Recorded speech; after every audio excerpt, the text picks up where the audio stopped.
Apa yang membuat masyarakat Indonesia tetap miskin meskipun sumber daya? Guys ya, selama aku berada di Malaysia ini, awal tahun ini jiran tetangga kita Indonesia diumumkan sebagai ahli baru. Saat ini Indonesia menghadapi persaingan yang makin berat dalam berebut aliran investasi asing.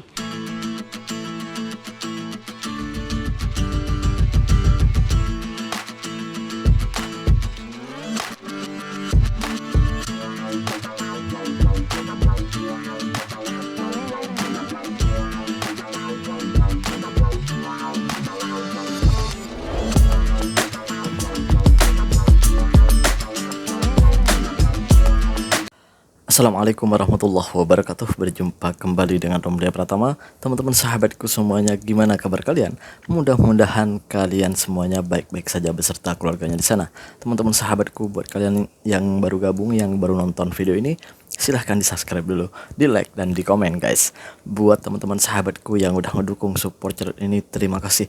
Mudah-mudahan kalian semuanya diberikan keberkahan umur, keberkahan rezeki, dimudahkan segala urusannya, baik urusan dunia maupun urusan akhirat, amin ya rabbal alamin. Terima kasih teman-teman. Teman-teman sahabatku, seperti biasa guys, kita akan nge-reaction beberapa video yang lagi viral hari ini guys. Seperti apa videonya? Ini dia guys. Apa yang membuat Ini dia, masyarakat guys. Indonesia tetap miskin meskipun sumber daya alamnya melimpah? Iya ya. Dalam apa beberapa detik ke depan, Anda akan mengetahuinya. ya? Oke. Pertama, korupsi merajalela. Korupsi Itu menggerogoti benar. kekayaan negara. Kemudian, Setuju. distribusi kekayaan yang tidak merata. Sebagian besar kekayaan hanya dinikmati oleh segelintir orang. Selanjutnya, kurangnya pendidikan dan keterampilan. Pendidikan yang rendah menghambat kemajuan. Tak lupa, Iya. infrastruktur yang belum memadai. Infrastruktur yang buruk menghambat perkembangan ekonomi. Tak ketinggalan, Iya, iya. kurangnya investasi dalam teknologi. Negara lain maju dengan teknologi, kita tertinggal. Akhirnya, kebijakan pemerintah yang tidak efektif. Kebijakan pemerintah yang tidak efektif. Iya sih, memang bener apa yang disebutkan tadi itu. Iya, pembangunan sana itu belum merata ya. Di tempat-tempat ada, di beberapa tempat tuh masih jalannya masih kayak gitu jalannya, dan jalan-jalan yang udah dibangun dulu-dulu itu sekarang sudah rusak parah dan gak diperbaiki itu banyak. Ada juga yang gak pernah dibangun jalannya gitu, gak pernah disentuh pembangunan jalan itu ada. Banyak, bukan ada ya, tapi banyak gitu. Jadi kita itu memang jauh tertinggal gitu guys. Jangan bilang kita itu karena kita melihat Jakarta seperti itu, karena di pusat kotanya aja, sedangkan di pinggiran Jakarta aja, waduh parah banget tempatnya. Jangan ketika kita melihat Indonesia itu melihat dari IKN-nya, wah iya IKN sekarang bangun IKN kita banyak uang. Jangan gitu. Masih banyak di berbagai tempat, apalagi di Indonesia Timur. Itu sangat tertinggal jalannya, baik itu dari pendidikannya dan lain-lainnya, masyarakatnya. Itu banyak yang tertinggal, masih banyak yang tertinggal guys. Jadi jangan melihat dari satu tempat aja. Luas kok Indonesia ini, banyak yang tertinggal guys. Kita berlanjut ke video yang selanjutnya. Ini dia guys. Ini dia ya, guys. selama aku berada di Malaysia ini, aku baru aku suka cara orang Malaysia berkendara, mau itu Iya. dia mobil, mau itu dia motor. Mereka itu, aku malah bukan sempat sih, nggak pernah sama sekali, sekalipun aku ngedenger suara klakson guys. Bahkan aku kayak setuju itu. kayak gitu aku nggak pernah gitu. Aku doang yang baru ngeklakson orang. Dan ketika aku ngeklakson kayak gitu, si Ami itu langsung marah-marah. Bang Bima, tak boleh lah jam tuh gitu kan. Aku tanya kenapa nggak boleh kayak gitu. Karena orang di sini tuh nggak ada habit untuk ngeklakson, even itu lagi macet atau apapun, jarang banget ngeklakson. Orang yang klakson itu katanya kalau dia nggak lagi marah, pokoknya dia ada masalah pribadi gitu guys. Beda banget sama di Jakarta. Kalau di Jakarta kan baru lampu hijau udah tot, balik lagi motor tot. Keren. Ya, apa yang dikatakan Mas Bima itu memang benar. Di Malaysia itu memang jarang sekali kita mendengar klakson ya. Itu pun kalau ada klakson atau horn, itu ya hanya mungkin karena terdesak, karena ya ada beberapa hal, itu pun jarang sekali guys. Jarang sekali. kadang kita itu mungkin ya berapa hari gitu nggak denger bunyi klakson. Kalau kita hidup di Malaysia, ini gua yang ngomong ini di Kuala Lumpur ya, di Kuala Lumpur, di pusat kotanya, di mana di sini itu banyak kendaraan, apalagi di kampung-kampungnya gitu kan. Memang gak hobi orang hon-hon. Kalau di Indonesia, din, aduh, nggak ada kerjaan. Bener nggak ada kerjaan gitu. Itu sebenarnya mentality kan, mentality kita kalah itu. Kesadaran gitu, kesadaran dan kedewasaan dalam berpikir gitu. Kesabaran juga, kesabaran itu yang sebenarnya kita kurang ya. Kita berlanjut ke video yang selanjutnya. Ini dia guys. Awal tahun ini jiran tetangga kita Indonesia diumumkan sebagai ahli baru BRICS. Ya. Kebetulan tahun lepas saya ada kongsi video tentang BRICS dan dalam video ini saya kata Indonesia adalah salah satu rakan kongsi BRICS. Tapi ramai ya rakan kita dari Indonesia yang melenting. Saya kongsi sikit beberapa komen yang menarik. Dari komen-komen ini ramai yang beranggapan video ini baru, tapi video ini sebenarnya dari tahun lepas sebelum Indonesia jadi ahli BRICS. Macam mana nak tahu tarikh video? Tengok kat bawah sebelah nama saya. Itulah tarikh video. Pada masa video ini dibuat, memang betul Indonesia masih rakan kongsi BRICS. Lepas tu ada juga yang kata Malaysia tak boleh jadi ahli BRICS sebab kita ahli Commonwealth, iaitu negara-negara bekas jajahan British. BRICS itu sebenarnya singkatan untuk Brazil, Rusia, India, China dan South Africa. Mungkin mereka tak tahu India dan juga Afrika Selatan adalah negara Commonwealth dan juga antara pengasas BRICS.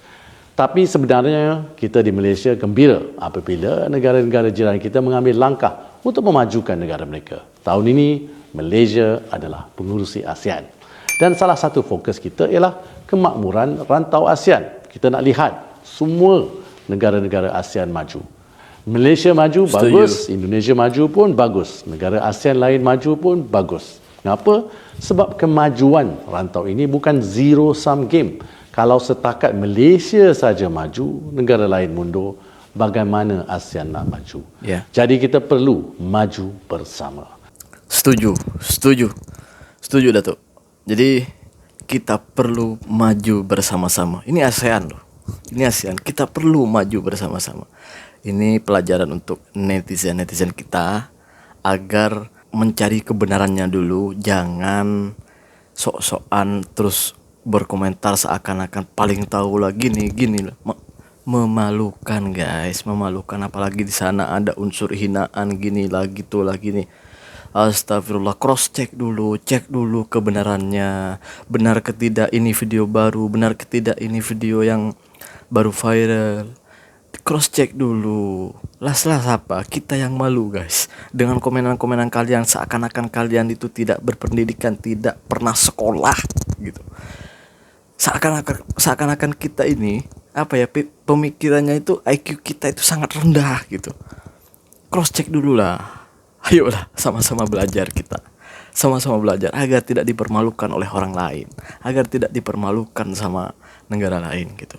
Jangan sok-sokan kita. Ya, kita kompak ya. Oke, itu bagus. Tapi ya jangan berjamaah lah bodohnya gitu. Kita berlanjut ke video yang selanjutnya. Ini dia guys. Persaingan merebutkan investasi asing langsung atau Foreign Direct Investment (FDI) akan semakin ketat bagi Indonesia. Pasalnya, negara tetangga Indonesia tengah bersemangat membangun kawasan ekonomi khusus. Penasehat khusus Presiden Prabowo Subianto di bidang ekonomi dan pembangunan nasional Bambang Brojonegoro mengakui hal ini.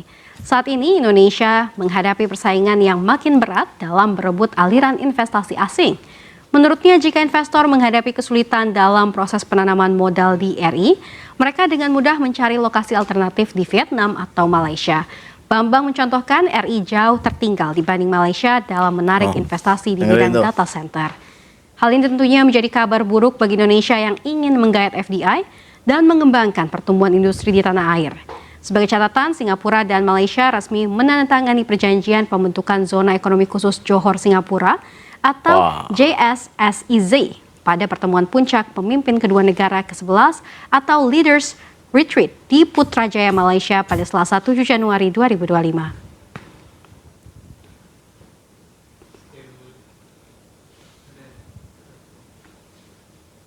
Menteri kita aja udah mengakui kok kalau kita itu jauh tertinggal dari Malaysia. Kita itu nggak diminati sama investor-investor asing. Itu Presiden Prabowo pun itu sudah mengakui itu semuanya.